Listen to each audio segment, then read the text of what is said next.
Nation. We're back at this thing again. Late night hype. We're going to get this thing going one way or another. With my brother from another mother, Big Game James. Everything else will remain the same. Let me know if you're live like 95, James. What's good with you, man?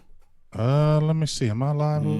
I think I saw the notification come across the thing. Did you see it? Okay, I'm about to check right now. Yes, indeed. So we live on multiple platforms, Cowboy Nation. We on Periscope. We on Twitch. We also on Big Game James page. We on Law Nation page.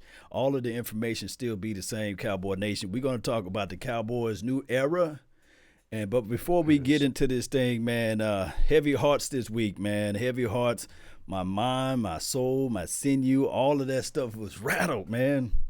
Guy that I looked up to, man, played major basketball on the court. And I always been, I know I get a lot of hate, Big Game James, for this, but I'm from Mississippi. And when you're from Mississippi, you don't have a team that you can just lean on. You see what I'm saying? Because we don't have a professional team. So a lot of people would think that, Law, man, you just a bandwagon fan because you like the Cowboys and you love the Lakers. No, that's not the case nor the scenario, you see. I love both teams, and I never was the guy that wavered or shifted to another team. So when the Lakers were bad, guess what? Go Lakers, go Lakers. You see what I'm saying? Right. So even through the Jordan era, I didn't like that era because you know why I didn't like it because you know how it started. You see? Right. So with heavy hearts, man, always been a diehard Lakers fan, and Kobe was always that bright light that I kind of looked up to, man, and try to patent my game after it. It just so happened that I didn't make it to the pros. Yeah, man. We had a high school basketball game today. Where I announced high school games at my Lyndon McKinley High School out here in Columbus, Ohio. The coach came at me today and was like, when we got to our 24-second shot clock, we do like 20 minutes before the game starts. So when he said when it gets down to 24 seconds, we'll stop it, and then we gave a moment of silence for that 24 seconds, and we let it run all the way down, and then I started announcing the game, just out of respect for Kobe. So I thought that was really good. A lot of the kids wore Kobe shoes today. Pretty much all of them had Kobe Bryant shoes today. So that was really nice. Just like you said, I made a quick video yesterday. One of the things that stood out to me, like when Kobe got drafted in 96, the first thing that stood out to me was, you never had seen a guard at that time from high school go pro. It was all big men. Right. So when I saw him going pro, I was like, wow, he got to be really, really good if he's a guard going to the NBA. I've never seen that. And then the first time I saw him play, I was like, oh, yeah, this dude is nice. And I was listening to Jerry West yesterday, and he was talking about he was talking about when they brought Kobe in for a workout. You remember Michael Cooper, right? Right. Cooper was that dude, long socks, defensive guy, and he said he brought Cooper in and wanted to work him out, and he said it was embarrassing. He said, to tell you the truth, he said Kobe looked like Cooper looked like a really old man against Kobe. He said Kobe was just wearing him out in that practice. And then just to see the maturation of his game, and I mean, come on, we all know it. We saw Jordan, and he's the closest thing that we saw since Jordan. I had a video that I got from Twitter, and it's oh my God, you got to check it out, Law. It has Kobe, it has Jordan, and it has Kobe. Every time you see Jordan shoot, you see Kobe shoot like the same. I think I saw that on your page, man. It was fantastic. It was fantastic. And I got, when Kobe played, I won't lie, I couldn't stand Kobe when he played, just because I thought he was arrogant. I thought he was stuck up. But you know what? He still was a dog. I still respected him because he was he was an assassin. I mean, when he came in there, you knew he was about his business. And then just to see, when he retired, I think the saddest thing to me is that I won't be able to get to see the after basketball, because I got to really see the real Kobe Bryant. I was judging, I guess, Kobe from the basketball. And then when I finally got to really see him outside of basketball, no basketball, and you saw, hey, man, this dude is really a cool dude. Like, this dude, he's a good guy. He's a good man.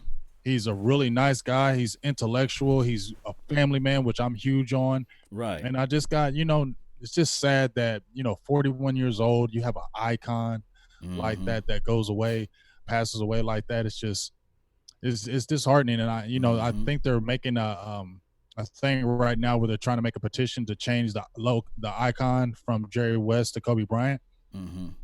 I wouldn't be opposed to that. I mean, it's been Jerry West forever. He's a definite icon, but I'm sure Jerry West wouldn't even get mad if they said, let's go ahead and change this to Kobe. How can he get mad? Because when you see Kobe, Kobe's an icon.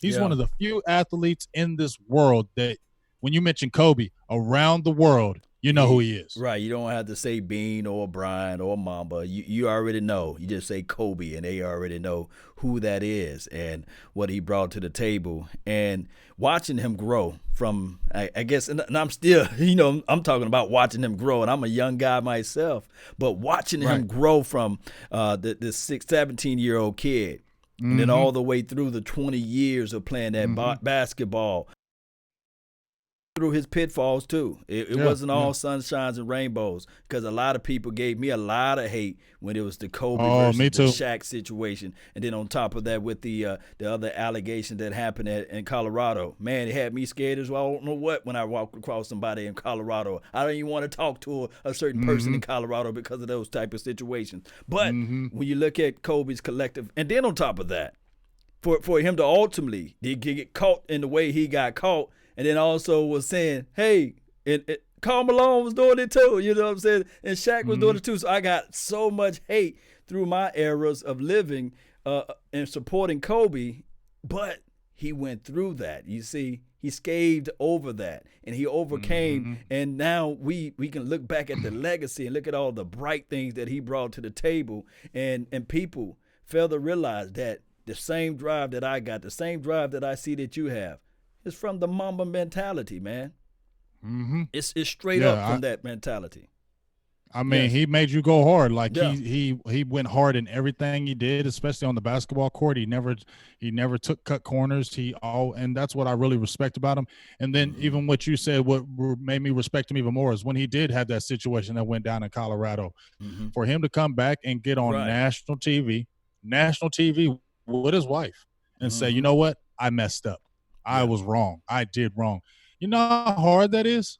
That is extremely hard, man. That's extremely hard to go on national TV in front of everybody with your wife, knowing that you did make a mistake, and come out there and say you're wrong. I did wrong. But that gave me 10 times more respect for him. I started even liking him even more. And he lost a lot of endorsements, but guess what? He came back. He came back. And I think that's what I love about him. He came back with a vengeance, just like you said. And I mean, I just have the utmost respect for him when he did that, because a lot of people would not do that. And the fact that he did show that, you know what, I'm human. I slipped up. I made a mistake. Please forgive me. I'm going to come out in the front of the whole world and say I was wrong. A lot of people won't do that. A lot of people will lie. Until the I didn't do it. I didn't do it. I didn't do it. It wasn't me. I didn't do it. I didn't do it until the last thing. But he came out and said it, and I think that's what made me really respect him even more. And just his beautiful family. I feel bad for his wife, but you know what? I just hope and pray for her and the family, and I just hope they continue to have strength because it hit everybody, not in the NBA, NFL, college, tennis, soccer. It affected everybody because Kobe touched a lot of people's lives, and he just didn't have basketball friends. He had friends in all sports of life. Oh, yes, indeed, man. So, and it still hit me, man. Sometimes I turn on the TV and I got to turn away, hearing the Shaq story when he heard the information, and hearing like Tracy McGrady and Candace Parker and even crying. And trust me, I know that this is what we do. Like the talking heads of the world, looking at how humble Stephen A. Smith was. You see what I'm saying? Going through his emotions. And even though I can't stand Stephen A. Smith, I can identify with his struggles. I can identify with his pain and his grief. And also with Shay Sharp. Shay Sharp was one of the realest. I had to hold back a lot just listening to Shay Sharp going on First Take or Undisputed, whatever it's Cowboys show that they talk on, and go through the emotions of how Kobe Bryant affected them. So it's an eye opener too. By me having a daughter, man, it just one of those things where it's, man, I just sit there and like, man, Because everybody like a male, when you have your first child, you know what I mean? When you had that firstborn, you sitting there like, man, I want a boy, I want a junior. You see what I'm saying? I want to continue my legacy. But by it being, when I found out it was a girl, and I sat there and I looked at her, I was like, you know how you get the first test result and you said, okay, a boy, well, first result, whether or not you're going to have a boy or a girl, what have you. Right. And you sit there like, yeah, here comes Junior. You see what I'm saying? Here's Junior. Here's a chip off the block. And then you pull it up and then you see a girl and you're like, ah. But when I tell you that my little Lauren, boy, I was the first person she seen when the doctors kind of peel back their eyes. Boy, my heart melted. And I said, man, I wouldn't want no other child but her. You see what I'm saying? And to hear Kobe's story, and not just one, but two, but three, but four girls, man, I know how it feels. You see what I'm saying? And I would jump in front of a train for my little daughter. Y'all, I feel you, big dog. You already know. Like, I mean, I got 2 boys and I got 3 girls. Wow. So three young girls, and I definitely feel all that. Like, you know, it's precious. You know, when I had my boys, I was geeked up. I was like, yes, I got them. I'm good. But then you get your girls, and it's like a whole different world. Like, that's a whole different world. Like, boys and girls are different. So, like, you know, you got to change your thought pattern. But, you know, you wouldn't change in the world because I don't know, something about the girls. They're just so precious, and they're just so loving, and you just want to hug them and hold them and give them kisses and just tell them how much you love them all the time. And you know, just seeing that just made me, you know, appreciate them even more, appreciate my kids even more, and just let you know life is short, and you never know when it's your time. And you know, life, you know, we're all gonna see death, but I guess it's just you think that you're superheroes in your own eyes, like a Kobe Bryant or a Michael Jordan. You just feel like they're supposed to grow old. They're supposed to grow old. They're not supposed to die young because they're icons. But, you know, death doesn't have a face or anything like that. So, you know, it's just tough. And I mean, I don't know. It's hard words because it's still unbelievable. Yeah, it's still unbelievable now to think that we Kobe are no Bryant owners really for tomorrows. We no owners for tomorrows, man. Yes, indeed, Big Game James. May he rest in heaven, and also Gigi and Vanessa too. You know, may she have comfort and somehow find strength to keep moving. And speaking of moving, the Dallas Cowboys' new era.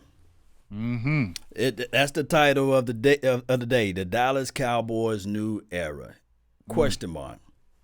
Big Game James. All of the situation that's going on right now as relates to Cowboys sports and football talk and things like that. How do you feel about this team and the era and the direction that we're heading to? Well, without having, you know, won any games or anything like that with this staff, I am impressed. I will say that I'm most excited about the defense. You know, I'm a defensive guy. I know you love defense as well. And it just seems like they really put a lot of energy into that defense as far as the staff.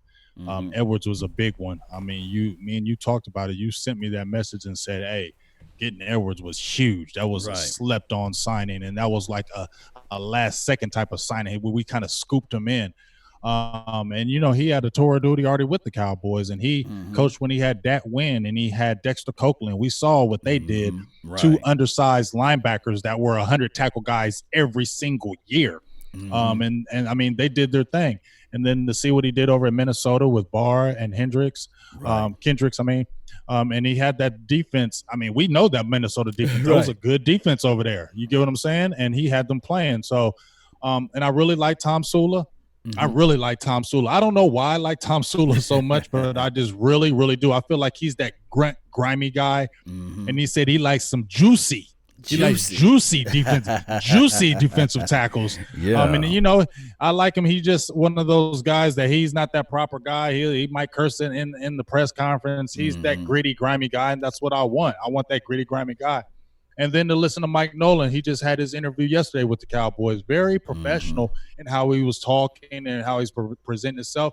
And the thing he was talking about, look, We ain't worried about the scheme. I'm trying to get the best 11 players on the field. Oh my goodness, you snatching You get it what right I'm saying? out of my mouth. Yes, right out I of ain't my worried about the scheme. mouth. We getting Yes. the best 11 players on the field, and you know what? Talk is cheap. They all say that, but yeah. you know what? When you look at the track record, though, I go with the track record. He liked getting a lot of turnovers. Tom Sula liked getting sacks. You get what I'm saying? They were aggressive type defense, so that just really excites me. I also like the Al Harris because he was an in-your-face type defensive back, and I think he will help the defensive backs in the back end as well. And even though they just got in Rob Davis. I like how they brought him in because, he doesn't have the head coaching experience, but what is he going to do? He's a life coach, and he's here for the locker room. And let me touch on this right quick. A lot of times people fail to realize that being able to identify with people, you see, goes a long way. We hear so many people or past players that say that Jason Garrett don't identify with everyone. And it's not a shade at Jason Garrett, but we're going to keep it 100 here. We don't have to have no PC talk around here. Let's be real about it. So I'm thinking that all of that nonsense, all of that crazy stuff can go out the window now because this guy going to come in there and he's going to say, okay, hey, hold on, bruh. What you doing, man? Hold up, man. Come into my office right quick. With all BS aside, man, you effing up. You see what I'm saying? Right, and almost next time we're going to do it in front of everyone. But right now I'm giving you this pass right now, you see. So that's what I believe, is what's going to go on with that situation.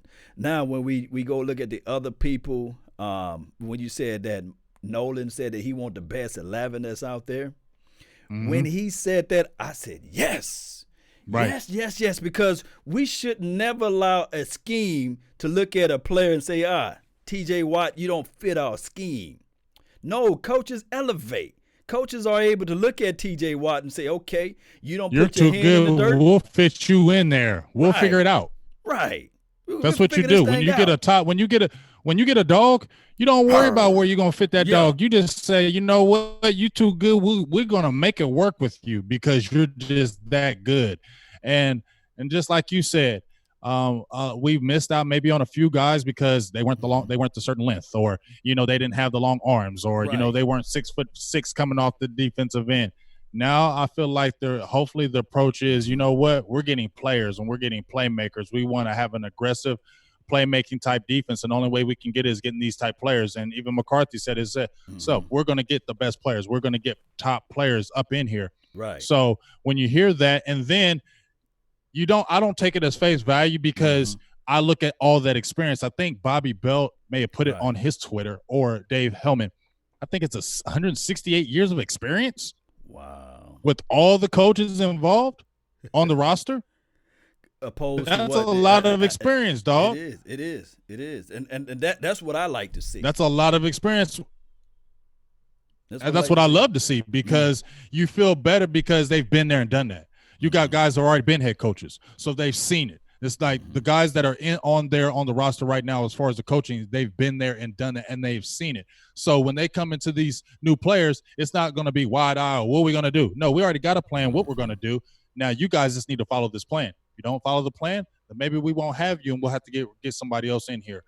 So that's what I like. And even as much as I like Gary Brown, bringing Skip Pete in, I wanted Ezekiel Elliott. Not saying he didn't train hard or nothing like that, because I ain't never doubting that about Ezekiel Elliott. Right. But I wanted him to get a little uncomfortable because it seemed like he was comfortable with Gary Brown.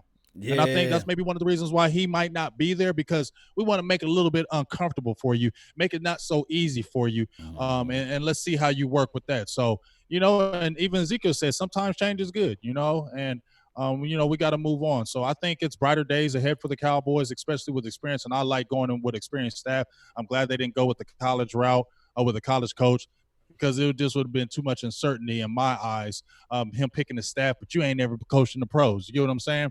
So I think that experience is really going to carry the team, and there's going to be good expectations. And I really like, especially what they did on the defensive side of the ball. And I listened to Bones Fossil yesterday, special teams coach.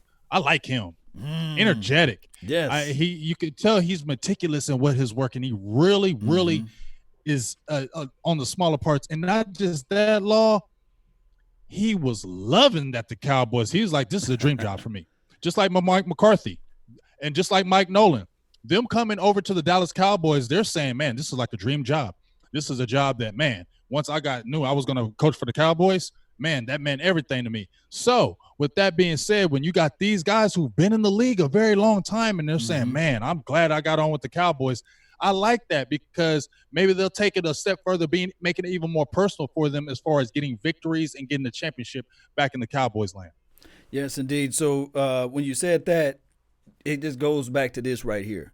This franchise, this organization, we should never, ever, ever, ever have an on-the-job training coaching staff again. We should never have people with shaky resumes. They should have some type of stones or some type of thing that they already earned or gained out there, because this franchise, our expectations is too high. Maybe if we were the Jags, maybe if we were the Cleveland Browns or Cincinnati land, maybe you can go get a coach that you can say, okay, maybe he can be around year 4, year 5, he'll be ready. No. We should be in the playoff every year. That should be our expectation. Get to the playoff. The next part of the expectation, win playoff game. And then beyond that, we should look at this thing and say to ourselves with our collective minds and say, hey, it's time for us to be in the Super Bowl every year from there, I say. But we have to be able to establish that tone first. We have to be able to establish that. Definitely. And hey ho, I got a $2 holla for Eastside Harold. You know what I think I love about Eastside Harold?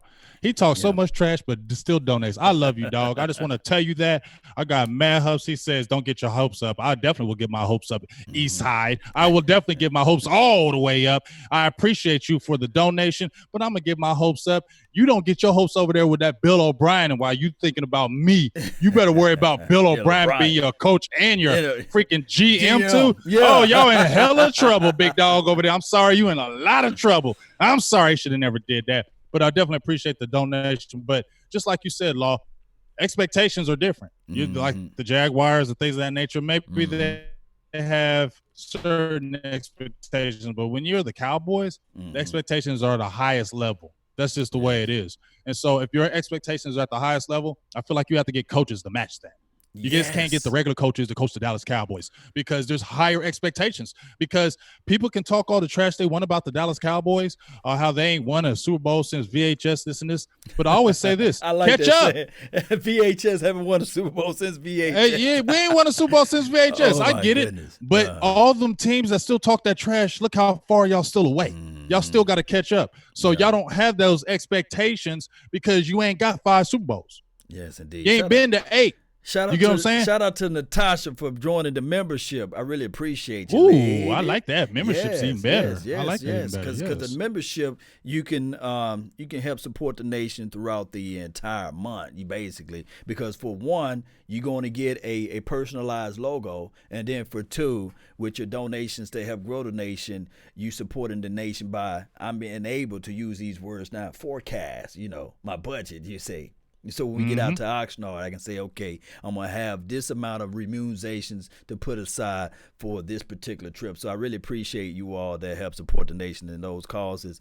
Shout out to Rodrigo, Chuck Wiley, as well as Toby that's on the Facebook. I really appreciate you all for sharing there.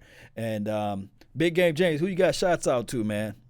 Oh, man, I got everybody up in here. Shout-outs to Skywalker, my dog. What's up with you, big dog? Angel Rodriguez. I haven't talked to you in a while. Angel, what's up with you, my Cowboys family? Of course, they said they got a nice little interview with Rob Davis, so I'll definitely have to check that out later. Eastside Harold, my dog. What's up with you? Gambino, David Pence, how you doing? Love all you for jumping in. Got some more people in there. Let me see. Boothang, of course. You know how she do. All y'all watching, get in here and talk. Don't be quiet. You don't be sitting in there being quiet and just watching. Get in here and talk, man. I need people to chat up in here. $14.5 million for a shutdown corner that wears 31. He's not going to give you that crack action as far as hits. He's not going to cause fumbles. He's not going to give you takeaways as it relates to INTs. Would you make that move, Big Game James? Or would you put that tender on him and see if anybody else will bite to that bait? Maybe a first and a third. Putting the tender. I'm putting the tender. I'm putting tender all on him. Tenderoni, tenderloin, tender whatever. Put some salt on that and tenderize it up and put it in the oven and cook it up slow. Yeah, I'm tenderizing all that. Like I said, we have been talking about it the last couple of weeks. And about hurry up and signing Dak, because I'm sure we'll talk about that. Hurry up and get Dak signed, because there's no reason for you to wait. There really isn't. And then you can go ahead and attack Amari and then Byron. And here's the thing: if you get the two tenders because of the CBA agreement, you can franchise Amari, and then you can transition Byron. And then if you can get those two picks, a couple picks for it, like you said, somebody take the bait, because you don't want to just lose him for nothing. Right. You don't want him just to walk to a different team and say, well, dang, because this is what I was talking about. Everybody's like, all right, man, get rid of Byron Jones. He don't get interceptions, blah, blah. Okay, so we get rid of him. We're starting Jordan Lewis and Chidobe. That makes you feel good? I love Jordan. But like I said, and then we got unproven guys behind him. You got Westery, Alumba. Those guys are unproven. Who else you have on the roster? CJ Goodwin.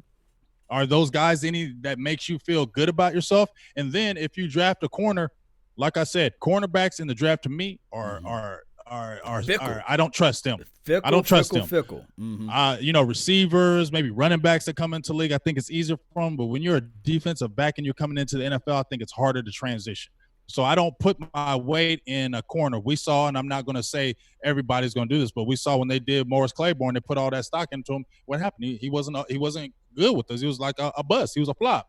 So I have a little bit more concern with the cornerback. You drafted him high and you putting all that expectation on him, because you don't know if you're going to get that result, where if you had a receiver or a running back and things of that nature, because it's easier for them to transition. So if you lose Byron Jones, like I said, you better have a plan. It's best that you transition or put a tag on him and see if you can get something for him, because if you lose him and you get something for him, it lessens that blow for you.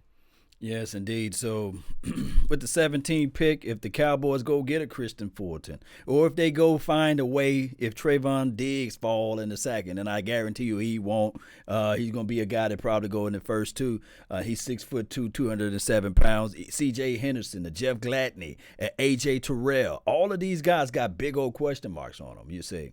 Outside of probably Jeff Gladney, I would say maybe Jalen Johnson. Those boys can hit. But even Jeffrey Okudah, shout out to Grand Prairie, a local kid. You probably know him from Ohio State. 6'1", 200 pounds. Got oily hips. Yeah, I'm talking about quick transition into his back pedal and stance and all of those things. But what's his big liability? The brother can't tackle. You see what I'm saying? He like to get beside you and drag you down. Yes, he'll aim at your feet or what have you, but there's so many big old red flags on all of these cornerbacks. There's nobody that you can really say to yourself, we're going to be better as a team collectively if we go out there with the 17th pick and draft a cornerback. You just don't know. You see what I'm saying? Yes. Day one that this person is going to be better than a Byron Jones, or dare I say a Jay. Right. What's my guy name? Jordan Hip Pocket Lewis. Right. He ain't gonna be better than those guys day one. Right. And that's what I'm saying. So if you're going like with the 17th pick, and then we have a 50th, I can't remember the exact number in the 50s, but we have those two 51st, picks. 51st, I believe. You still have 17th to 51st and the 82. I think that's so within those first three picks, I think they are going to still draft a corner. Just my opinion, I think they still will get a corner in those first three rounds. I think this should be a defensive heavy draft, and then possibly on the offensive side, you look at tight end and receiver. You definitely want to grab another receiver, because there's a lot of good receivers in this draft. But as you said, it's really hard to trust a Fulton or a Diggs. Yes, they look really good. Yes. But that's in college. We don't know in the pros. And you know what you have in a Byron Jones. And what were everybody crying about? Everybody was like, man, move him from safety. Play him at corner. Well, they moved him from safety and they moved him to corner. And what has he done? He's been a great cornerback for the next 2 years. I mean, the last 2 years. So I just don't want to throw that away and say, let's just go ahead and get rid of him. Because if you're going to do that, let's put something over top of him and at least try to get something back, because I hate to lose a player like that and we get nothing in return, because that just seems like a waste of me. So, I already know I'm in the mindset with his Are you paying them? I'm putting that tag on him too. Because putting that tag on him. I'm putting that tag that tender that tenderoni. You know what tenderoni. Put that tenderoni on him. Tenderation for the nation, baby. Tenderoni, baby. Put it on him. Yes. But I like Byron Jones. Everybody know that he was the guy I was always sitting there saying, hey, move him to cornerback. I like him though. You know, he don't get the turnovers and takeaways. And one can argue but too. how do we know he might not get the turnovers in this scheme? There you go. That's what I'm saying. That they put that 1 year tag on him, man. I mean, he wasn't a super playmaker at UConn, but he had about 8 career interceptions. He was able to pick the ball out the air. So how do we know with the new scheme that he doesn't get interceptions? So we don't know because of this new scheme. So maybe things might change because a lot of people were complaining about the scheme, right? A lot of people were saying, man, that scheme is old, this and this and this. Maybe he might be able to do it in the new scheme with Nolan because they're all about turnovers. So I would at least like to see him under this staff at least one more year. If you could figure it out, I would really like to have it because I really don't want to go with the uncertainty of rookie cornerbacks and with the guys we have back there. Because if one of those guys hurt, Jordan or Cheeto, then the cupboard is really bare unless you're really going to draft a lot of corners, and I don't see them doing that this year. And let me say this too, though. You know, speaking of scheme, I'm not going to let this brother off the hook. I'm not going to let our free safety off the hook because a lot of times Byron Jones was right there batting the ball away. It's bouncing in the air for crying out loud. And this free safety is looking at it like, oh, what to do with that? You see what I'm saying? Ball bouncing off like, is this a professional volleyball team? So maybe, just maybe, and I'm not trying to throw any shade at my brother Xavier Woods because you already know how we've been fighting for him to be out there on the field as well. But maybe they can look at it and say, okay, Antoine Winfield out there, a Kyle Duggar, a Brandon Jones, a Jeremy Chin. There I said Kayvon Wallace. I like Jeremy Chin. Jeremy Chin. He's one of the guys I've been liking. He's a big safety, 6'3", 217 pounds solid. And they wanted to see if he could transition because he played at a smaller school. They wanted to see if he could guard these guys that are playing at bigger schools if he was athletic enough. Because when you see a lot of the safeties that are 6'3", 6'4", one of the knocks they quickly get on him. Well, he's big and he's strong, but is he athletic enough to play the safety position? Can he open his hips? Can he turn? Can he break down and guard tight ends? Can he hit guys in a slot? Can he cover guys in space? Can he make tackles in space? Those are a lot of questions that come with those big guys at safety. But from all accounts, he looked good in the Senior Bowl. Had a pretty good Senior Bowl game. So break that down. Break that down for me, man. The Senior Bowl, man. Who all you love, man? Go ahead with the Jeremy Chin. Well, I mean, if you're really talking about the Senior Bowl, hey ho, we got a 99-cent holler for Young Wilson. I appreciate you, big dog. I love you for it. Hey ho, donation. Yes. Got to grow the nation. Keep on popping them and keep on sending them through. I know y'all got more than that, but guys that were kind of sticking out to me, Neville Gallimore from Oklahoma, defensive tackle. Devon Hamilton, Ohio State. I'm trying to get him on the interview as well, so make sure y'all check it out. Not just him, but Hairston from Ohio State. Well, he was a linebacker. Trying to get both of them since they're both Columbus, Ohio guys. Harrison went to Walnut Ridge out here, and Devon Hamilton actually went to Taco Charlton's high school out here, Pickerton Central. So I'm trying to line up those two interviews. So make sure y'all keep on that.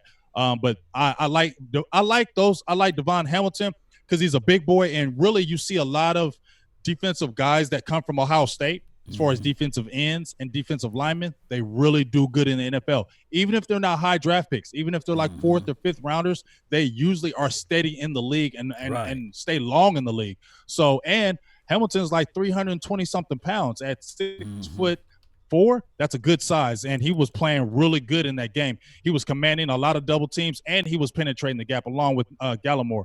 And Gallimore was quick off the ball, and I watched him all practice. Explosive, quick off the ball. He lost weight from last year. He said that was one of the things he wanted to do, lose weight so he could be faster, and you've seen it show up.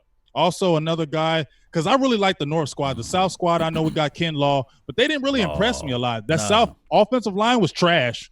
That South offensive line was trash. Couldn't get a true evaluation out of that. Man, oh my gosh, because they were getting murdered. The cat from Michigan, He looks good. What's his name? Uche. Uche. Uche, I think. I think that's his name. And then was it Bradley Ananse from I think is it New Mexico? you coming off that edge.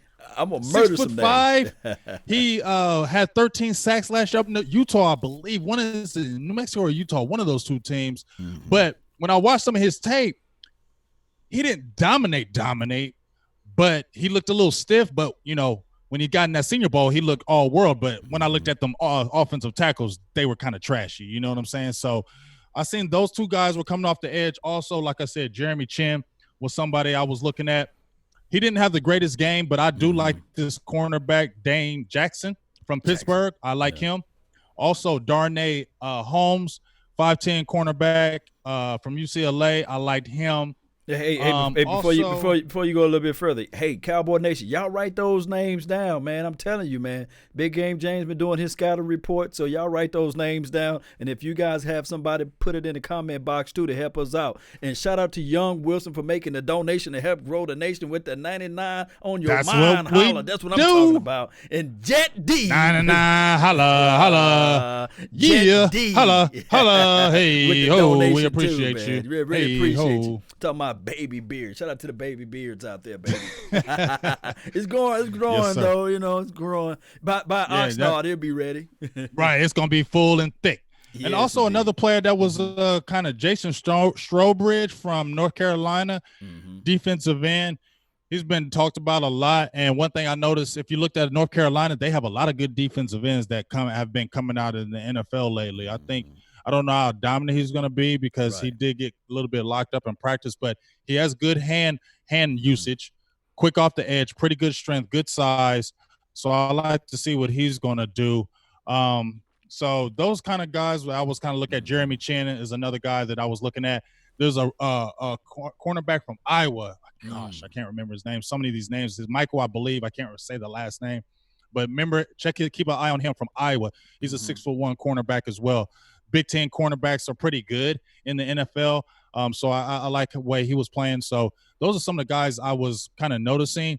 And we'll kind of see when it gets closer to the combine because I want to see how these guys' numbers look, not just with them playing on the field as well. Yes, indeed. And then, a lot, like you said, a lot of this stuff is going to change, man. Once that combine come out, it's somebody that's going to measure out the roof. And even at the defensive interior, a lot of people not even mention Raekwon Davis. You see what I'm saying? How do you say that man's name? 6'7", 315 to 320 pounds. You see? Can you imagine that inside? You see? That's going to pass up the passing lanes, clog up everything. And we was talking about what?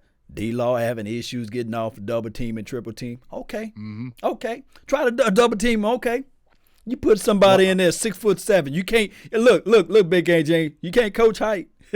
No, you can't coach height. And I think that's when the Cowboys defense kind of fell off a little bit when they lost David Irvin. I'm gonna keep saying it again and again and again.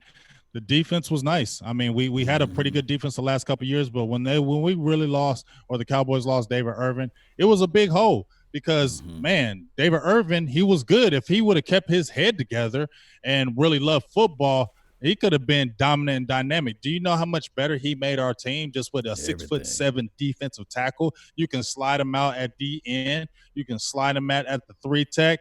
That is huge. I think that's why a lot of people like Kinlaw, because he's a solid 6'6". Yeah. And that's why I like him. I mean, even when we talked in free agency, I had brought up Jordan Phillips from Buffalo. He's 6'6", 340 pounds. I like that. I like a big boy that's 6'6", 6'5" in that middle because number one, you got that size. We had talked about me and Skywalker still had talked about this on the show last week. Remember the Jacksonville Jaguars when they had Marcus Stroud and John Henderson? Why was that Jacksonville interior so nice? Henderson was 6'6", Marcus Stroud was like 6'7". They were animals in that middle, and it's hard to run on some big boys like that, and they know what they're doing. So I like to see a big guy. I love fat boys right now. I love the fat boys. Go ahead, fat boys. Fat boys are back. And they can never be whack. You know what I'm saying? But if we can't get a fat boy, let's get a big, tall boy. Yes, and then here's why it's so important, Cowboy Nation.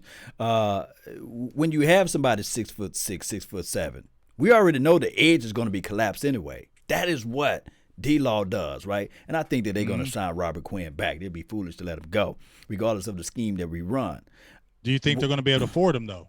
I think so. Shout out to Calvin Williamson, man, for the 1999 to stay on my mind, holla, baby. Hey, 1999, hey ho, and then Doomsday Messiah comes by with 1960 with the 499, holla. Let's go, Big D. I'm geek for a new era of football. It's about damn time. But then 1999, holla, I like that one. Yes, indeed, boy. 1999 was a good year too. Shout out to 1999. Thought the world was going to end, didn't you? Yeah. Well, you was making sure. Did you have your lights on, making sure them lights didn't go out on your Y2K? I did. I was sitting there looking at the lights. Looking at the microwave lights. Well, yeah, guess what? Them lights are still on. We still here, 2K. Let me throw this shark in the water right quick. Let me throw this. Throw it in there. Throw a whole bunch of meat in there too. At the 17th pick. If the Cowboys stay true to their board and they have Justin Hubert still out there available, do you make that deal for a 6'6", 230-pound quarterback? That's hard. They got some legs. They can run. That's hard. Played pretty sharp in the Senior Bowl. What would you do? What would be your play at that? See, why you do that to me? I'm just going to put it out there. You know how why you do that, it. though? Yeah, why you do it? It's my guy named TJ Eater, I think. He put that on my Twitter, Law. He said, what would you think about getting rid of Dak and then bringing in, Justin Hubert or having him come off the bench? One of those things. He was basically like, get rid of Dak, get Hubert, and what would you think about that? And I just sat there was like, I ain't really trying to start over. But, man, I think that kid's going to be good, dog. Yeah. I think he's going to be good, Law. Yeah, hey,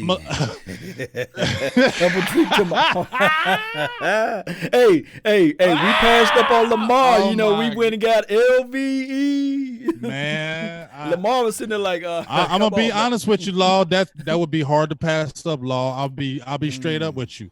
That would be very hard to pass up if Herbert's there. I might pull the trigger. You pull the trigger, even if you get him and then hold him hostage and try to make a deal out of it. You see, I mean something, but I mean that kid. I think he's going to be good, man. I really do. And he came back from school. He lost weight. He was like up to 240 some pounds. Right. He got slimmer. He looked good in that Senior Bowl. He had a pretty good year. I mean, he had good last few years at Oregon. I mean, he looks the part. Good, strong arm, big size. That what would you do? Because that would be very, very, very hard to pass up. I love Dak, but that's hard to pass up a quarterback like that as well. You know Jimmy Johnson loved Steve Wash. He loved him. He loved him, right? He didn't he? But he was like, man, Troy Aikman is my dog right now, you see. So my thing is, and this is just us objectively speaking, Cowboy Nation, not saying that I know people going to be like, look, Law, see, Law talking about I knew you didn't like Dak. I knew you didn't like that. It ain't nothing about liking Dak, but you got a really good quarterback sitting right there. Or you staying true to your board. You see, yeah, I mean, like, are you going to sit there and say, pass him and, get to say, I get it. But that's a good quarterback right there. Even if Jordan Love is out there in the second, would you just sit there and say, okay, if he's top on your board, it's the second round or what have you, he's still out there. Would you just sit there and say, we going to go where our team need. We going to pass up on Jordan Love. Not saying that Jordan Love is the guy that we should be targeting too, but what I'm saying is collectively speaking, we need a backup quarterback at least right now. You feel me? Cooper Rush ain't it. Cooper Rush, whatever, he ain't it. Okay, you said it yourself. We saw him in preseason, but he's just not it. Like, come on. Did he get drafted? There's a reason why you didn't get drafted, okay? Nobody's hating on Cooper Rush, but there's a reason why you didn't get drafted. You're not going to win NFL games. And if they cut Cooper Rush, I don't know if he's going to be on an NFL roster or if he's definitely not going to be a starter. He's not ever going to be a starter in this league, a full 16 game. That's not going to happen. He doesn't have that in him. So I think the Cowboys need to address the backup quarterback position. And if it's in the draft or a free agent or, a veteran, I mean, they need to look at it. And if Herbert was there, I would seriously look at that. I don't know if I would pull the trigger. It would be hard not to. That would be one of those things where you have, Cowboys have 8 minutes on the clock. That whole 8 minutes is going down, dog. Going down. Shout out to David, man. Usana, I think that's how you say your last name. Really appreciate you for the $4.99 that stay on my mind, holla, baby. $4.99. Holla. Holla. He says Henry Ruggs, the freak speedster. It just seemed like no. Let me just speak on this right quick, big game. We can get a receiver. I feel that there's a fast receivers, but you can't tell me, Law, that they can't find a receiver in the third or fourth round, or fourth or fifth. There's so many of them. It's not just that. It just seemed like to me, every time we get a speedster, it just they seems never pan like out. They never panned out. They become slow. Remember John Vay? We were geeked up about John Vay last year with that speed, yeah. and he couldn't catch the ball to save his life. Then he got hurt. You get what I'm saying? Everybody was like John Vay Johnson. He was a darling. 4.2 speed. We were all waiting to see it. And guess what? He didn't even get on the squad. You know what I mean? Every time we get a speedster, just like you say, Law, they never seem to turn out. You get what I mean? So, but that doesn't say you don't. Gave us a little bit, but it was. But he wasn't catching the ball. We weren't really giving him the ball. Yeah, you get what I'm saying? yeah. And he don't even need to be back on the roster. I mean, you get what I'm saying? He made out like a bandit the last 2 years with the Cowboys, collecting like $6 million, and you barely played. But so that Henry Ruggs though, man, he's so fast, man. I'm thinking like. Fasty. Whenever I see Tyreek Hill, I said, man, this guy is just created in a lab, you see. And not just Tyreek Hill is fast like that. He's built right, you see. He's built right. And he, as the draft guy says on my little scouting report, he's thickly built, you see. Henry Ruggs is not built like him, though. Henry Ruggs is a slender guy. Kind of puts you in the mind of a Tavion, you see. But faster and quicker and elusive and all of those things. But I don't know, man. I just don't know. I don't want him to go to the Eagles, and I'm not trying to make this an Eagles show, you say? Right. But I know for sure speed kills, and when you can have two tight ends that can run vertically up the field and you throw in a Henry Ruggs, that'll be fantastic for the Eagles because that would just be nasty. But for the Cowboys, I don't know, man. Well, just like Stevie Mac 23 says on here, he said Devin Smith looks good. I mean, we got a speedster with Devin Smith, but why don't we play him? Devin Smith is not crazy old. It looked like he got past his little injury bug that he had, and he didn't even get to play. But that could have been indicative of the coaching staff. You get what I'm saying? Yeah. So maybe he gets a second chance. John Vay Johnson, you can look at him again. And then I think you can scoop a receiver in the fourth, fifth round. Devin Duvernay from Texas. He's a speedster, and he's got a stocky build, and he can play multiple positions, much like a Randall Cobb. He's a speedster. But KJ Hill, let me throw this out there. Let me throw this out there. We can scoop a KJ Hill. Talk to me. What about we go back to the watering hole, and I think they played at the same time. The Chenault Jr. Laviska. I think that's how you say the name. Yes, Laviska. Laviska, Chenault Jr. Chenault. Chenault. I'm messing up the name, but isn't he a big boy? 6'2", 220. I'm looking at it like, man, the way my guy Michael Gallup run and the way he runs or what have you, jeez. Did they went to the same school at the same time? Y'all let me know. Educate the nation, baby. Do you know Big Game James? I don't know about that one. I know he went to Colorado. They have to clarify that with me. But I just feel like, you know what, we don't have to. Just my opinion, that one of those receivers that we've been talking about would be great in the first couple rounds. But I just feel like you can snag a good guy in the fourth or fifth. You don't have to draft high for a receiver because it's deep. It's a deep class, and there's a lot of good receivers. Like I think somebody mentioned Van Jefferson. He from Florida. He had a good game as well. So there's just a lot of guys that are out there that you can pluck from. So I don't think you just that has to be a priority in those higher rounds. I think they still need to look at safety if it's not addressed in free agency.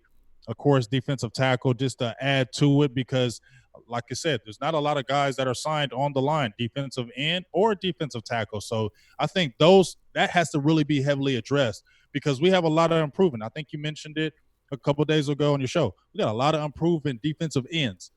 Joe Jackson, we don't know what he is. We don't Tristan know. Hill, we don't know. Okay, we people are calling him bust, but you don't know. Okay, that was his first year. Dorrance Armstrong Jr. We saw him in training camp. He looked really nice, good, but he didn't take the next step. You know what I'm saying? So That's why it's premium right now for you to get a Robert Quinn, because opposite DeMarcus Lawrence, you don't have anybody there that's you can say, oh, we can rely on him. Right. And then on top of that, big game, James, we got 20, not 20, not 21, not 22, 26 free agencies. So it's going to be a whole, like the title, it says Dallas Cowboys New Era. This is not going to be the 2019 Cowboys, regardless of how you look at it. No, not at all. And there's going to be people. There's going to be some hard cuts. I want to ask you about this because people have been talking about it. Tyrone Crawford, dog. People have been talking about Tyrone Crawford. What do you think about Tyrone Crawford? Are you bringing him back? Them hips, man. His hips like a back, man. You know when the old folks say, man, once some hips go out, man, they be having all type of chairs with wheels on it and be moving around slowly. I don't know, and you got to use your hips at that position. My thing is, it's $8 million if we cut them before June 1st, I believe. It may be one of those situations where it's the way we feel, because I know that he's a vocal leader of this team. I don't think that Mike and Tom Sula feel the same way. You see, they may look at it and say, okay, he always been a tweener. He played good when he got the weight up, right?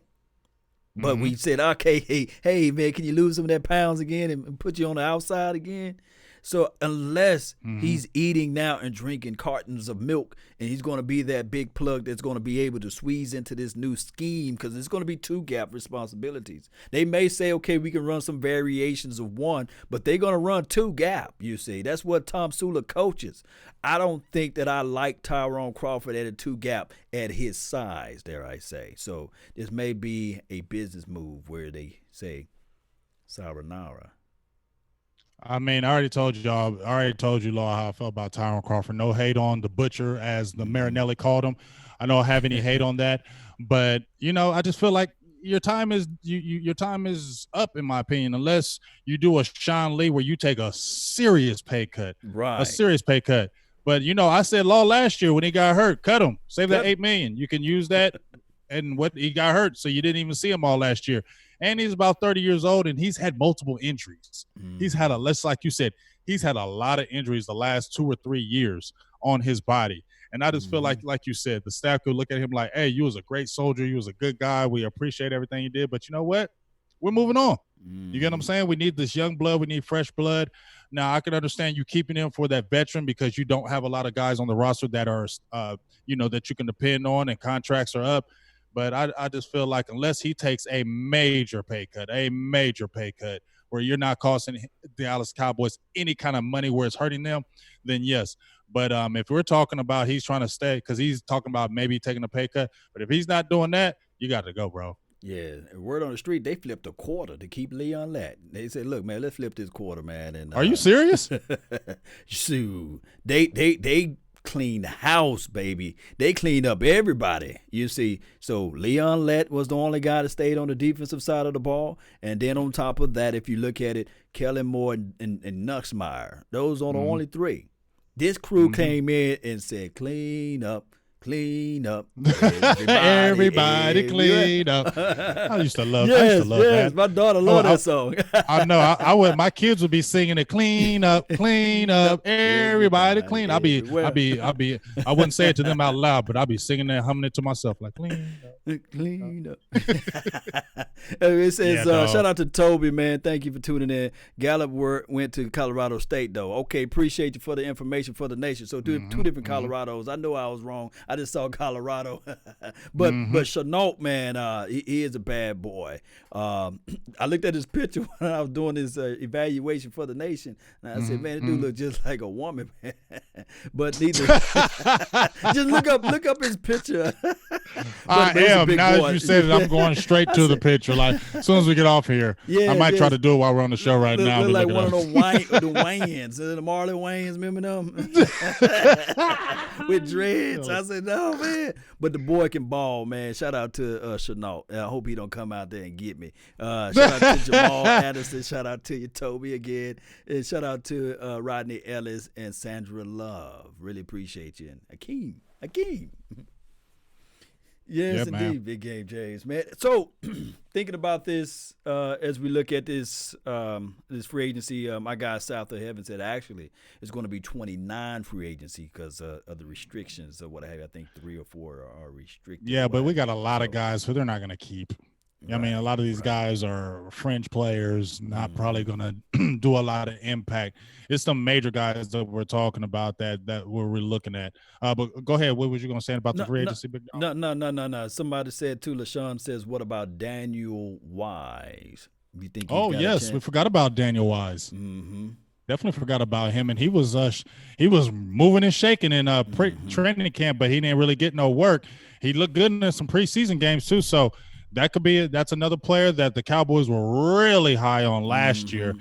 They were surprised he got undrafted and they scooped him. So I definitely think they're going to get him some work. And whoever said that, shout out to them. What was their name?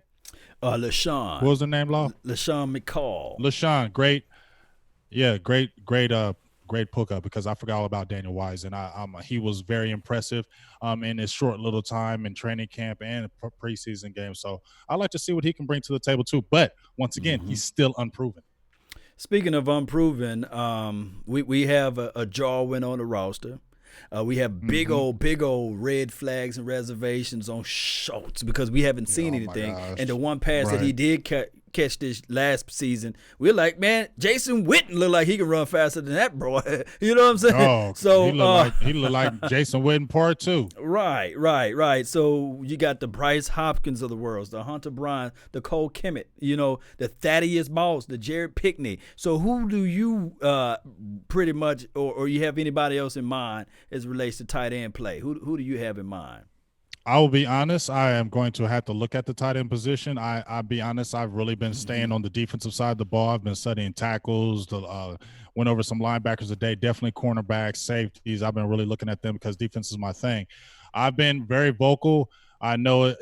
People are saying, "Oh, there's other tight Mm-hmm. ends better than him." Probably so, but Mm-hmm. as soon as Thaddeus Moss, That is. before he even declared going pro, I Uh-huh. said on my Twitter, "Get Thaddeus Moss, get Thaddeus Moss." Mm-hmm. And the thing I like about him is he's just not a pass catching tight end. He will stick his nose in there. He blocks.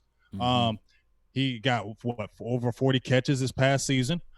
So he can Mm-hmm. catch the ball. And I think that'd be a great addition if you lined him up with Schultz because, I'm not with Schultz, with Blake Jarwin because he does block and he can catch. Mm-hmm. So he's a multifaceted tight end. He's just not a guy that's going to sit there and block all game. He's not a guy who can sit there and be a pass catcher. So I think that's going to help because you have multifaceted where Schultz is more like the dominant run blocker and Blake Jarwin is the predominant pass catcher. And we know Blake Jarwin needs to work on his pass catching. But I would have to evaluate other tight ends. I don't know the other guys right now, so I'm not going to jump out and throw a name out when I ain't even studied them. But one person I did watch is Thaddeus Moss. I did go over his tape again. Mm-hmm. I do like him, and I think he can be had in later rounds. They've been talking about he's going to be a day 2, possibly day 3 pick with all the tight ends that they have right now. So if Right. you can scoop him like in a 4th or 5th or maybe 6th Mm-hmm. round, if it happens, that'd be awesome. Yeah, I mean, that will be something that we probably can squeeze out in those later rounds.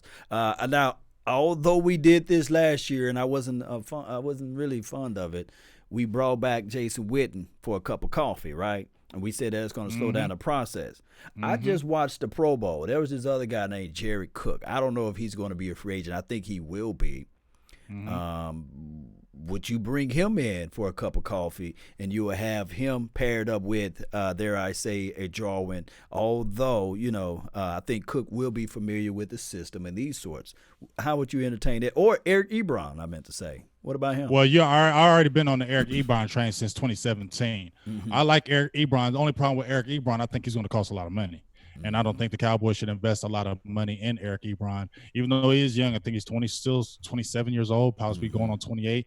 Didn't have the greatest year at Indianapolis his second year.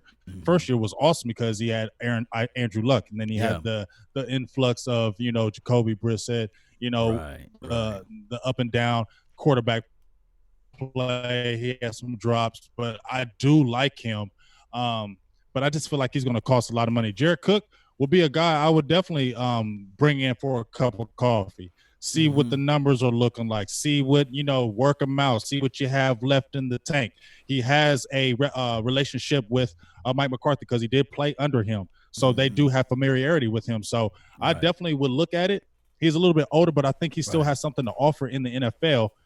So I definitely would look at that. It really comes down to cost with these tight ends. If you're looking at any kind of free agent tight end, to me, it comes down to cost. What are you guys trying to cost? If you cost a lot of money, if we do a 1 year, $4 million or something like that, cheap type deal, great. But if you're trying to get 2 or 3 years in this big deal, nah, we ain't gonna do that. We'll just go on the draft and look at that, because I just don't think they should invest a lot of money when they got other people that they need to take care of at the tight end position, where you can scoop one possibly in the draft. And you know what?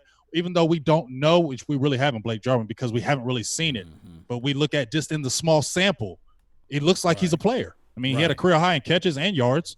And that's in limited duty. That's only playing like 30% of the snaps. So imagine if he's playing 80% of the snaps like Jason Witten. I think he's getting 60 catches. I think he can do it. I think he can get a 50 catch season. I mean, you had 31 and you barely played. Dang, that's some good stuff, man.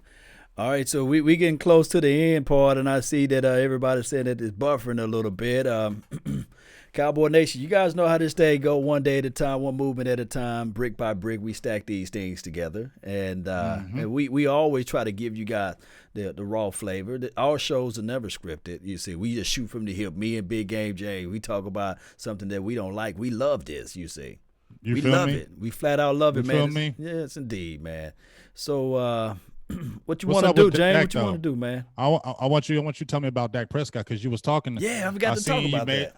Yeah, I want you to talk about Dak Prescott in particular, because you made some good posts about 4 years, a discount. You already did a discount, 4 years. And then you posted, I believe, Carson Wentz's numbers. Right. Talk to me about, what do you think about Dak Prescott, man? What do you ultimately think is going to happen? And do you feel good in signing him to a 4-year deal and moving on, him being our guy?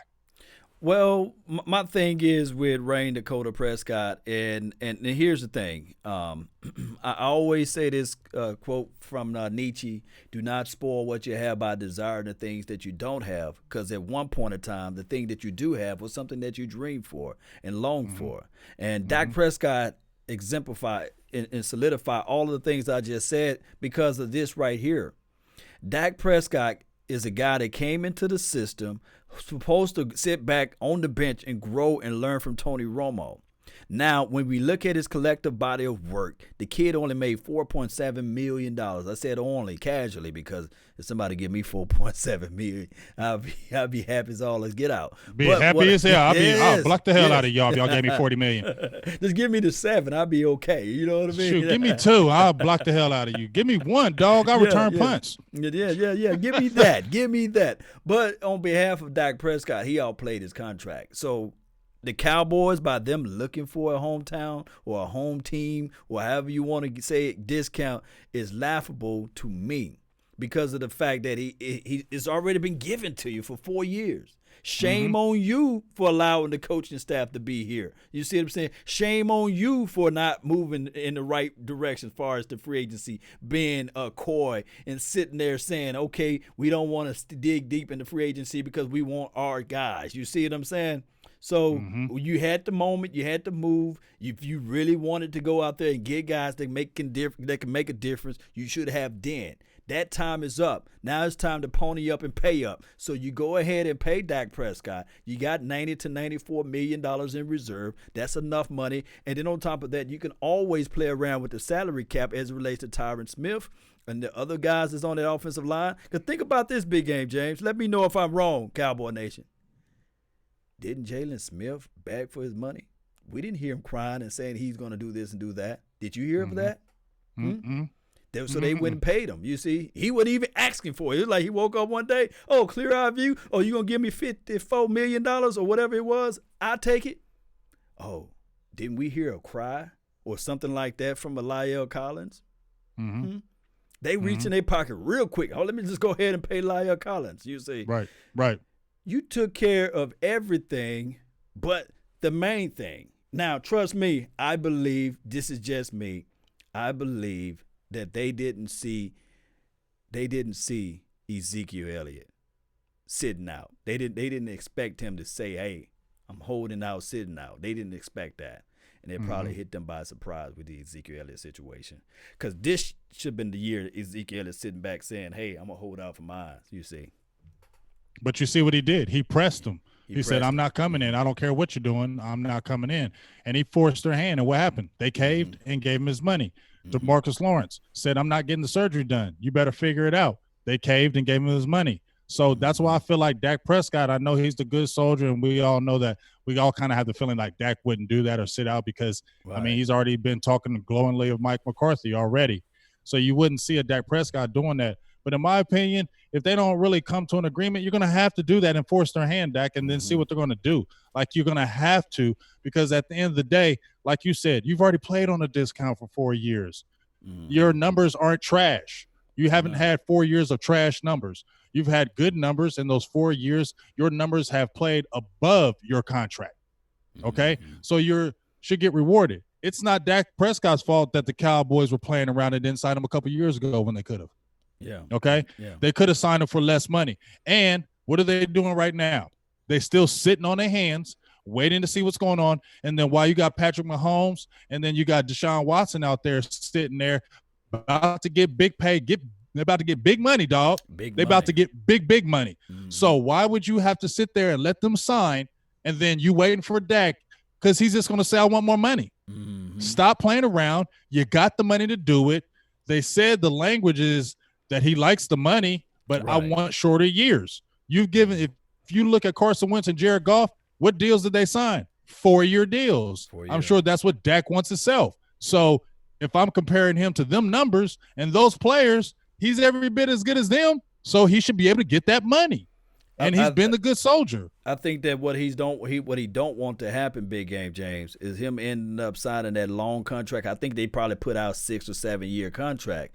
He doesn't want to do that. You know, and that the new collective bargaining agreement, the new agreement is right here. Because then they're gonna have him for super cheap. Right. You know what I'm saying? And he's locked in. So if they don't do it for him, that's what's making me frustrated about Dallas. These other quarterbacks, Russell Wilson, Aaron Rodgers, Jared Goff, Carson Wentz, go look at their contracts. They're all 4-year deals. So why are you going to make Dak Prescott on a 6 or 7 year deal when all these other quarterbacks didn't do it? That don't seem right, dog. Yeah. And people say, well, if it's not about it's about the money. Come on, Cowboys. It's about the money. It's always about the money. Yeah. It's always about the money. Yeah, you get what I'm saying? I tried to give this analogy earlier on my Instagram live feed. I said, look, man, people in this chat box, and I'm not talking about anybody that work at Walmart. You see what I'm saying? An hour, and somebody else make 15 in a quarter, and they do less work than you. You're going to be mad at them. You're going to sit there and say, hey. You're going to go to management and be like, what the hell is going on? I want a raise. I want a raise. You know, I'm tired of getting 10. Should I take less money so we can keep surrounding the team? No, I want to get paid my money, and you have the money to do it. If you sign the contract, it spreads the money out, so it's going to allow more money for you to sign on the cap. Anyway, yeah. If you keep on, right, and if you keep on saying, Stephen Jones, we need to land this plane with Dak Prescott, he's our top priority, then if that's the case, then sign him. You can do it tomorrow if you want it. So stop playing around and telling us in the media this is your guy. Because when you said Romo was a priority and this was your guy, you didn't give one to say, hey, Romo, take a team-friendly deal so we can make sure we continue to surround all kind of players around you. No, he didn't. No, he didn't. Indeed. They didn't come at Tony Romo and say, take a team-friendly deal for the team. They didn't do that to him, and he was their franchise. So if you're saying this is your guy and this is your top priority, don't be coming at him, making him take a deal either. He's played in every single game. And let me. He's been hurt. He's been hurt. He played. And let me just put this in context. We know that Carson Wentz, first round draft pick, playing all the first round, contract, what have you. But when you look at everything, Cowboy Nation, when you look at everything, and you say to yourself, wait a minute, in 4 years, this man made $39 million as it relates to NFL contract. Dak Prescott played and only made $4 million, 4.7. Don't want to shortchange the brother. $4.7 million. You see, it's not the same. And I know a lot of people going to say, well, Law, you can't compare the two. But when you say somebody is worth and value something, think about the bargain that we got. Because Carson Wentz, as good as he is for all of those people out there, and he's been hurt. Availability is the best ability, right? Right. I mean, what we were crying about Sean Lee. Right. We love Sean Lee, but We love guess what? He always hurt. So we got to move on. Everybody's saying that. And when you're hurt, you're getting paid that money, but you ain't playing. And like you said, one of the reasons why you get that contract is because you're available. Okay. Right. You're going to play in games. And every single year, it's like he can't make it out of season without being hurt. But yet he's getting paid, what, $33 million? And what has he done? Hey, and this is what I got to bring up too. I hear so many people from the Cowboys land and Eagles fans. Well, when the game counted the most. Oh, shut the hell up. You know, Dak Prescott lost, you see what I'm saying? But I looked back and I said, wait a minute, they 1-1. And then on the head-to-head deal, Dak Prescott is beating out the guy. Mm-hmm. You feel me? We had won 4 straight against them dudes. Right. So now they're going to talk about when it counted the most. No, it's not when it counted the most. It wasn't just Dak Prescott. Yes, he didn't play the best game, but the team didn't play the best game. The defense didn't stop a bunch of practice squad players. Right. That's Dak Prescott's fault. Right. That the defense couldn't stop practice squad players. Right. Carson Wentz throws for over 300 yards with practice squad players. Yeah, I don't want to hear it. And here's the irony of it all: the team that they lost to in the playoffs was the exact same team that Dak Prescott beat the previous year. I don't want to hear about, well, they wasn't healthy, Carson Wentz couldn't stay into the game and these sorts of things. Didn't you see how Dak Prescott got folded up when he went for that third and whatever? His knee and everything got smashed almost. So still kept playing. Although we kind of lost to the L.A. Rams team. But the good thing here's the thing, and here's the thing. Dak never makes an excuse. Never. He never makes the excuse. Never. I mean, I just feel like the Cowboys are playing around and they need to stop. If you're going, this is my thing. If he's your guy, sign him. If he's not your guy, move on. Stop playing the back and forth game. I think I was listening to Justin. Let me see what he says right here. Justin Quarles. He says right on here, Irvin says that he believes, this is what Michael Irvin says, he believes Jerry Jones has offered a good contract, but Dak's agent like their name in the media and are trying to squeeze every dime. I mean, every agent is going to do that. I mean, that's their job. I mean, that's why you hire agents, to get every freaking dollar you can. That's their job. They're going to do that. That's what they do. A lot of people, that's why the NFL teams don't like agents. Right. They like to get good relationships with agents, but a lot of them don't like the agents because they all do the same thing. So it's not like this is unheard of. This is the first agent that tries to squeeze the ownership for money. They all do it. That's what DeMarcus Lawrence, our agent, did. He told Stephen Jones. He said he called his agent and said, "Hey man, stop playing around, dog. You're going too far with this. We're asking for too much money. Get this money that we need to sign so I can get into camp." So agents, that's their job. They're going to try to get every dollar that they can.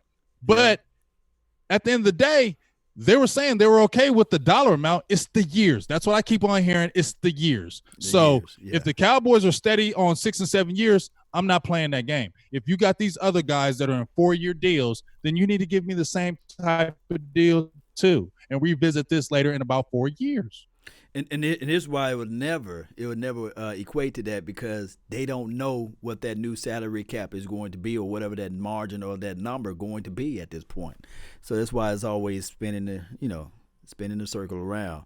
And this new collective bargaining agreement, they got to let that thing play out too. So this is always going to be in the news. Is always going to have those fickle fans that come out and say, "Well, you see, they don't trust Dak." You see, but that's not the case nor the scenario. And when we look at the money side of it, Dak, he's going to get paid eventually, but it's just this thing that's going to be drawn and dragged out through the news. Just like we knew Ezekiel Elliott was going to get paid eventually, but they kept on drawing it out. And then Zeke agent got all butthurt about when Jerry Jones said, "Zeke who?" You see. Trying to make that a Nationals deal. We don't appreciate that disrespect, man. Shut up. Shut up. Shut up, dog. This man, really, you that sensitive? You're a grown man, and you talking about we don't appreciate him disrespecting Ezekiel. Man, shut the hell up. He's been. We don't appreciate the disrespect. Do you remember Jerry Jones standing by Ezekiel Elliott's side through all that dumb crap? I think you need to be quiet, agent, because he's more than stood by Ezekiel Elliott through his silly crap. So I don't really want to hear the agent talking about, oh, we don't like that disrespect, man. What he fought for him and helped pay his stuff, take care of him. I don't want to hear that crap, man. Yes, indeed. That's what agents do. If you guys are going out there to buy a house, your agent, and you tell your agent, I want a house with a good school district, I want to have low crime rate, I want to have this, and I want to have that. That agent is going to go out there, and then you said, okay, I've been pre-approved for this amount of money. That agent is and you're paying. And remember, you're paying that agent. That agent ain't free. That agent ain't gonna go out there and find you a little shack. You know what I'm saying? Hey. But you know they can get you in a 3-bedroom or 4 in a mansion or what have you. So, and if they know they can finesse somebody, they're gonna do it. Mm-hmm. That's their job. Finessing. That's what they do. Finesse the nation, baby. Finesse the nation. And then on top of that, they just can't give you anything because they got to represent the next person the next year or the same. And not just that, is that people look at the contracts. If you have that agent, he's signing a good contract, guess what that brings him? More players. So it's kind of give and take thing. But at the end of the day, like I said, I think you mentioned it and we mentioned it before. If this is your guy, stop playing around and sign him. If you keep on waiting, we'll franchise him. What the hell are you franchising him for? You don't even need to franchise that. Right. You really don't. You don't. Because you really don't have to franchise him. You really can just sign him and don't have to franchise him. You can worry about those tags with other players. You can really, Cowboys, get this done and get it out the way. There's no roadblocks really stopping this if you really want to do it. That's what I feel. Pandering, yeah. Big Game James, what else good, man, on your mental, man? Oh, man, just, just really, I'm really ready to get ready for this draft, the combine. I really love the combine. I'm mad because I tried to get tickets and they were so freaking out, pissed off because it is a free event. I really like watching the combine. It really helped me, Law, when I went to the 2018 combine. I got to see Michael Gallup. He was one of the guys I really liked. So really getting to see those guys up close, really getting to see them in the drills up close, because me and you have talked about, I don't like looking at players through other people's eyes. I do respect them and I will definitely post, but I like looking through my eyes as well. So, I like getting those good, instead of somebody saying, oh, well, this player was all this and all that. I didn't see him. So why is he going to say like that? He might not be like that to me. So I might not agree with it. You know what I'm saying? And just because he's evaluated talent maybe 10 years, maybe longer than me, doesn't mean he's right, because we can go back to a lot of publications that were dogging Patrick Mahomes, Deshaun Watson, all these players that were saying that we're going to be straight bust, and look at them. And these were guys that were putting their scouting reports in magazines and scouting reports on paper and trust our scouting report, and your scouting report is all the hell wrong. So I don't want to just look through your eyes when I got my own eyes. Pay now $10.99 for this amazing scouting report by such and such. Right, hell to the no. Hell no. Stuart Morrison, appreciate you, man, for the donation to help grow the nation. $4.99 on my mind. $4.99, holla. Yes, indeed. And not just stop here, man. Go over there to Big Game James page, man, and help support the nation there, Big Game James. Go to his page, Cowboy Nation. Really appreciate you all for tuning in. Big Game James, tell people, man, let them know what you're doing. Let them know where to follow you at and all this good stuff, man. Yeah, man. Check me out on Silver and Blue Nation, Big Game James. And I just announced on my Big Game James page, me and you have been talking about it, but I'm about to create a Big Game James Mavericks page. I'm not really trying to jump on the train because, the Mavericks are good. Mavericks always been my squad since Derek Harper, Orlando Blackman, Mark Aguirre, James Donaldson, Roy Tarpley, a young Detlef Shrimp. I was watching them Mavericks back then when they was banging with them Lakers back when they had Kareem and Worthy and all them guys. But now that I've been in the football game, I'm back coaching, doing announcing for high school basketball games, and that passion is coming back. It's just really back, and I've always loved the game of basketball. I played it myself at a pretty high level, and I'm just ready to jump back in it. So I'll be creating this Big Game James Mavs page. I'm going to have it on Facebook. Please, if you'd like to subscribe, going to go heavy Mavs, and you just get my thoughts on the Mavericks, the state of NBA, and beyond. So you can definitely find me on all the platforms for Silver and Blue Nation: Instagram, Twitter, Facebook, YouTube, all that good stuff. But please go out there and support that Big Game James Mavs page. That's going to be popping, because I'm going to be going hard on the basketball tip as well while we have a slow period in the football season. I think you're definitely going to like it. I will say this, I'm not bragging, but I do have a lot of good knowledge on the basketball tip, and I definitely think if you listen to what I have to bring to the table on the basketball side, I definitely think you're going to really enjoy it and really like it. So get out there and subscribe. Yes, indeed. Subscribe to them, man. And stop putting us in boxes, Cowboy Nation. You feel me? You know, we got a lot of knowledge in our heads, man. And look, tomorrow is not promised to us. So let us be. You know, I've got beard tutorials out there. You know, I'm gonna talk I see them. Beard. You know, I looked at it. I don't have a beard, but it made me intrigued. I actually wanted to shave and said I want to get a beard because just the way he groomed it. Yeah, man. See what I'm talking about? Don't put us in no boxes, man. Yes, don't put us in a box. We know a lot more than just Cowboys football, but you know, we're deep Cowboys fans.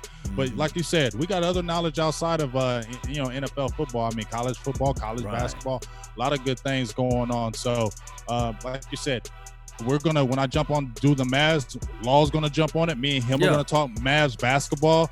He likes the Lakers. They've already had some good back and forth with their games, the Mavs and Lakers, and we can get it to where we can play a game on TV and do a game on TV like we were doing with the Cowboys.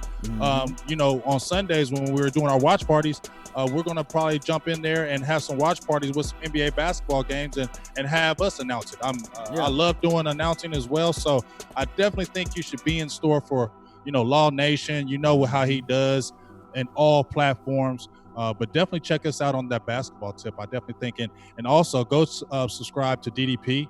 His Mavs, check him out. His Mavericks page is banging. He's got some good stuff over there. Dallas Prospect, he really got it banging over there as well. I jumped on a couple of his shows. He's got that good, deep intellectual knowledge on the basketball tip. So please check that out as well. Every legend was once a prospect. Remember that, man. Hell yeah. So Cowboy Nation, follow me on Facebook, Twitter, Twitch, YouTube, both channels at LAWS Nation. Also, check out my website, lawsnation.net. N-E-T. That's me, baby. Black Planet. MySpace, baby. You know how this thing go. Twitch and Twitter again. Follow me there, Cowboy Nation. Hit me up on Patreon, LAWS Nation. It's still the same there, Cowboy Nation. I'm on multiple pages. When you type in Google LAW Nation, you should. Yeah, you're gonna see 17,000 pages for Law if you type in. Yes, and iTunes. So he's there. He's everywhere. Yeah. I'm everywhere, baby. That's all the time that we have for right now, man. That's my brother from another mother, Big Game James, man. And that's my brother from another mother too. Feel me? He just got beer game. I got goatee game. Goatee game, man. Big game. All day, everything else remained the same with Big Game James. And remember, you all are listening in to nothing but the best. Let's go, Cowboy Nation. Let's go. Let's get that Super Bowl, baby. Super Bowl. Super Bowl. Yeah. 20.